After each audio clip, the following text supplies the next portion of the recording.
Rolling. Okay, my name's Joe Cunningham. I'm the owner of Baby's Farm, Vashon Island.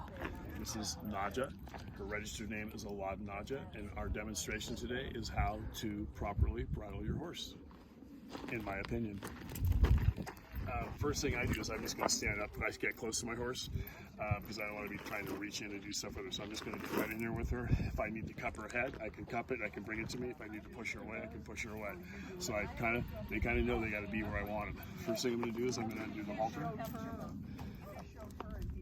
And I'm just going to slip it down around her neck like this. So I have something to grab onto if I need to. If she tried to move, I could pull her over.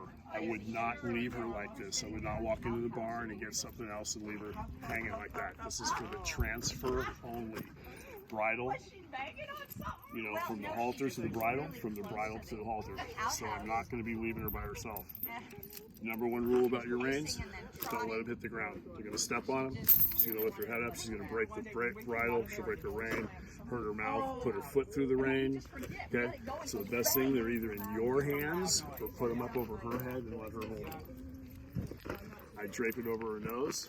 This is the pole of the head, this is the pole piece of the bridle. I bring my hand between her ears and I grab the pole of the bridle, and this is my lift. I flat fingered, I come behind the bit and I feed it to her.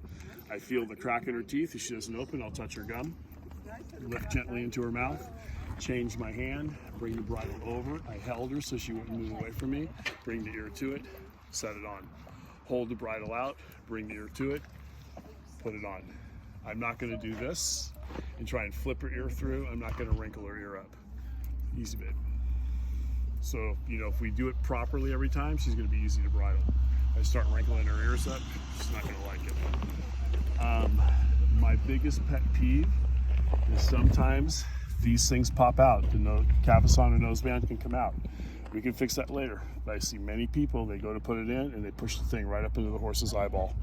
And that bugs me. I hold it and I stuff it. You know, I'll see people doing stuff like this. They're talking to somebody, they're trying to do all this stuff while they're poking their horse in the eye. Go to the other side. Hold it, stuff it through if you need to do it, okay? Your horse is gonna appreciate it. Then when I buckle, I have a lot of people ask me what should go first. I don't think it matters. I just start at the top, throat latch, noseband. If you have a chain, then the chain. So I'm just going to go ahead and secure that. This is to keep, you know, flappy excess. It's got another keeper. I'm just going to push it in there so that's not flapping around. I stack my fingers so she has room to move her head. Depends on how big your fingers are. With kids, I tell them 3. Okay. Her noseband should sit on the cartilage. There's the soft tissue. There's the cartilage. So this is fit to her face.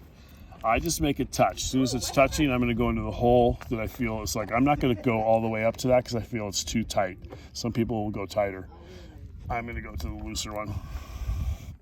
I found it the other day when I was listening. Joe, when you get a chance, I'll need. I like to be able to get my fingers in there too. My chain, I'm going to bring it around. And it's kind of lumpy, but if you roll it to the right, it'll become flat and you have to roll it all the way and it'll just stop. Some people will come up and they roll it on. You want to set it on because you're just going to put a thing in it. Again, I have a 2-finger rule. She probably is more of the second length. And I check all the time. I always run my fingers in there. If I can't stack it, I know I did something on the other side where maybe I flipped it through the D or something like that. So it's always good to give it the test so you know where you want it. Yep. And now your horse is bridled. Okay. That's worth a lot of money, right? That was good. That was great. Post it. Okay.